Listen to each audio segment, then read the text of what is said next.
Hello guys, I'm teacher Flávia Moura and I'm back. Então olá pessoal, eu sou a professora Flávia Moura, estou aqui de volta, mais uma vez com vocês. Bom, você do segundo ano, a gente vai começar a nossa aulinha de hoje. Nós vamos falar sobre os nossos additions to remarks.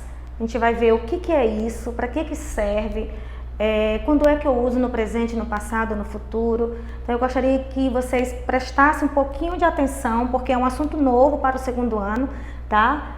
E esse assunto está lá nas aulas 17 e 18, observa aí que eu pulei a 15 e 16, porque é só interpretação de texto, compreensão, e você já sabe como é que faz. Então a gente veio aqui para essas aulas para a gente conversar um pouquinho, para que vocês possam entender melhor, ok? Let's go? Bom, a primeira pergunta que eu faço é, when we use? Quando nós usamos? O que é isso? Para que serve? Então olha só. É usado para evitar repetição de toda uma oração, primeira coisa. A segunda, ele é um acréscimo para algum comentário. Então, olha só. Quando eu quero evitar a repetição de uma frase. Eu fui ao shopping e a Ana foi ao shopping também. Tá? Então, aí eu fiz uma segunda frase repetindo a primeira. Então, os additions to remarks, ela evita essa repetição. Eu posso falar, eu fui ao shopping e a Ana também. Pronto. Então, eu vou evitar a repetição de toda a oração novamente. Ok? Look, I like Coke and you like Coke. Não, eu gosto de Coca-Cola, né, de refrigerante, e você gosta de Coca-Cola? Então, eu fiz uma frase, eu repeti. Para que isso aqui não aconteça, essa repetição, a gente vai usar, tá? I like Coke and you do too. Olha a estrutura como é que fica. Eu gosto de Coca-Cola e você também. Só dessa forma. Agora, a gente vai precisar observar o tempo que está a frase, porque nós vamos trabalhar com os tempos verbais. Present, past, future, ok? Então, a gente precisa observar o tempo verbal para que a gente possa colocar a terminação dessa frase no tempo certo. Vamos dar uma olhadinha com muita calma como é que vai ficar a estrutura, ok? Olha só, as positive additions é o seguinte, nós temos aqui a nossa formação, nós podemos usar de duas formas, duas. Qualquer uma das duas está correta. Então, olha só, and so, mais o meu verbo auxiliar da frase e logo depois o sujeito. Essa é uma sugestão, uma forma. A outra forma nós temos and, depois o sujeito, verbo auxiliar e o to no final da frase. Veja só, quando eu usar o to aqui no final, eu não uso so. E se eu for usar o so, eu não uso o to. São estruturas diferentes que na hora da tradução é basicamente a mesma coisa. Agora, eu não posso usar os dois na mesma frase, tá bom? Vamos ver isso com muita calma. Look, olha só. Usando o verbo to be, aqui é o nosso tempo com o to be. Com o verbo to be, quem é o meu to be in the present? Am, is, are. Ok? Example, Victor is at school. O Victor está na escola. So are we. Observe que aqui eu não usei o and, não tem problema.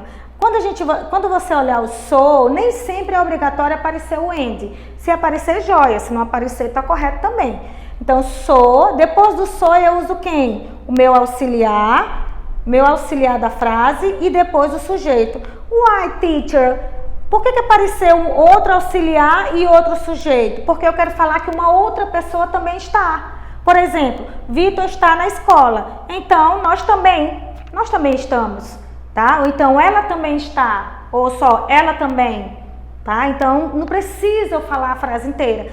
Quando eu for completar a frase, usando as additions, eu vou mudar o sujeito. E automaticamente o auxiliar também muda. Tá? Então, você precisa prestar bem atenção nisso aí. Primeiro, no tempo da frase, se é present, se é past, se é future, tá? Se é negativo, você vai ter que prestar bem atenção.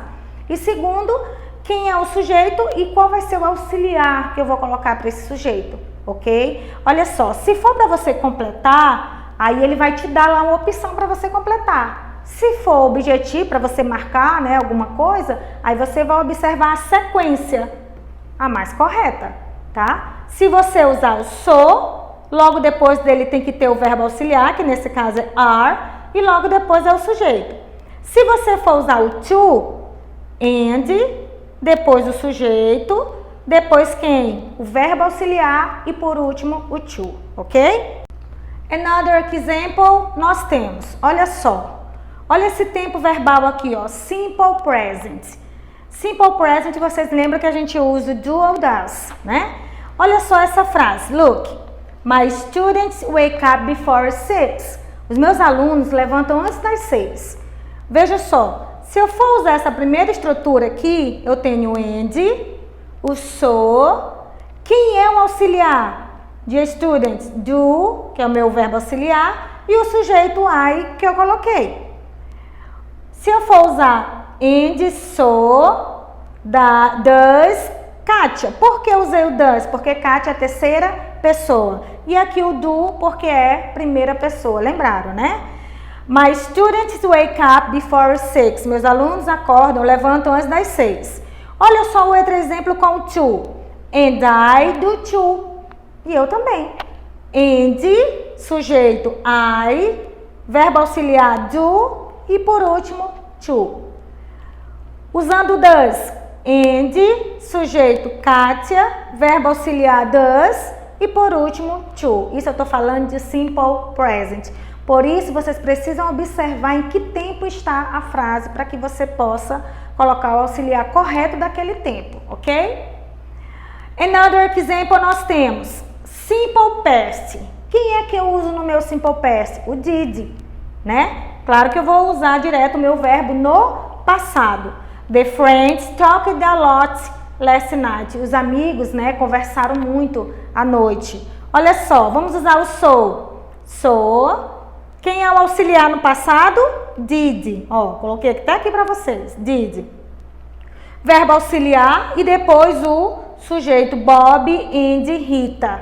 Tá? Um sujeito aí que eu criei. Lembrando que o sujeito vai estar lá na resposta, né, do exercício, ou se for uma avaliação, vai estar entre lá as alternativas. Não se preocupem. Ah, então como é que a gente vai ter que fazer então? Se eu já vou te dar o sujeito, a resposta toda, você vai ver se o auxiliar está correto no tempo da frase, ok? Olha só a outra forma usando to. And, sujeito, quem é? Bob and Rita. E did, que é o meu verbo auxiliar no passado, e o to no final, ok? Another example, verb to be in the past. O meu to be no passado. To be no presente, am, is, are. To be no passado, was ou were. Então nós temos I was angry yesterday. Eu estava zangada, brava ontem, né? Vamos usar o and. And. Aí eu uso so. Verbo auxiliar, claro que vai ser o was ou were. Aqui eu usei was porque eu tenho my mom, que é ela. He, she, was. Se eu for usar o to, and, sujeito my mom, was, to. Se eu for usar o worry, and, so, worry, you. Eu não uso you, worry, mas primeiro eu uso auxiliar, depois o sujeito. And, sujeito you, o worry e o to no final, ok? Muito cuidado com isso daí. Ah, tia, eu posso usar qualquer um? Você pode usar qualquer uma dessas respostas aqui. O que você não pode é confundir o to com o so. Colocar os dois na mesma frase, não pode. E tem mais, você precisa saber que quando você for usar o so, você tem que usar o and, depois o so, verbo auxiliar e o sujeito. Senão você vai misturar tudo. Quando você for usar o to você não pode usar aqui, né? Ele tem uma estrutura. Então você vai ter que usar o and, o sujeito, o verbo auxiliar e no final o to, ok? Eu estava zangada ontem, minha mãe também estava, né? E assim vai, ok? Olha o nosso simple future. Quem é que eu uso no simple future? Will. Então olha só, I will travel to Japan. Eu vou viajar para o Japão, né? Ele também. Então, ele também. Ou então, ele também vai. A tradução, ela é muito flexível, tá? O que a gente não pode é escrever tudo novamente na segunda frase, ok? Então, and so, will he. And so, o will é o auxiliar e o sujeito é he, que eu dei o he, tá? E quando eu for usar o to, and, sujeito he, auxiliar o will e o meu to no final, ok? A minha negative additions é a mesma coisa, só que a forma negativa. Agora, as terminações lá das frases a gente vai usar diferente, a gente já não usa mais o to e nem o so, a gente usa o either e o neither. Pay attention, tá? Muito cuidado. Quando eu for usar o either, olha só, and, sujeito, verbo auxiliar na negativa e o either no final. Eu também não. Quando eu for usar o neither, and, neither, verbo auxiliar afirmativo, I. Por que o verbo auxiliar na afirmativa? Porque isso aqui já é negação, tá? E o sujeito. Vamos ver em uma frase aqui, ó, examples. Mary isn't at home. A Mary não está em casa. Eu sei que aqui está negando. Então, eu vou usar o so, eu vou usar o to? Não. Eu vou usar o either ou então o neither, tá? Então, nós temos and, sujeito, verbo auxiliar na negativa. Por que não é isn't? Porque eu tenho meu sujeito i. E eu não uso isn't, eu uso aren't, ok? E o either no final. Se eu for usar o neither, verbo auxiliar na afirmativa. Por que, Flávia? Porque aqui já é uma negativa, tá? Aí eu uso o verbo auxiliar na afirmativa e o meu sujeito, que eu te der.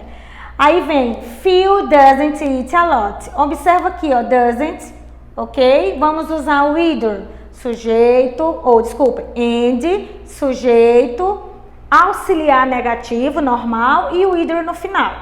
Neither, nós temos o auxiliar afirmativo, por quê? Porque aqui já é negativo, e o meu sujeito aqui no final, ok? Another example, look, Mateus didn't travel yesterday, aqui já é passado. Então, nós temos and, sujeito, auxiliar negativo e o either no final, porque é negativo. Neither, auxiliar afirmativo, porque aqui já está negando, e o meu sujeito no final. Eu posso colocar o and aqui? Posso também, não tem problema, tá? Future, tem o uso de quem de cara? O will. Ertel, lembrei de você, Ertel. Ertel will travel next month, né? Que a Ertel vai viajar no próximo mês. Então, olha só, and, sujeito, won't, either, aqui teria que ser o won't either. E se eu for usar o neither, will na afirmativa, will, ok? Isso aqui, turma, é só prática. Mas a primeira coisa que você precisa lembrar é o tempo verbal, se é presente, passado ou futuro, tá? Se é afirmativo ou negativo. Lembrar que se eu for usar o so, eu não uso to, eu só uso esses dois na minha afirmativa. Quem é que eu vou usar na minha negative? O either ou neither, tá? Então, você vai pela estrutura e você precisa praticar. Se você não praticar, não adianta que você não vai conseguir. Don't forget, tá? Não esqueça, aula dada, aula estudada. Acompanhe a agenda direitinho, tá bom? Faça, treine bastante, pratique, que aí você não vai errar de maneira alguma, ok? See you next class and bye!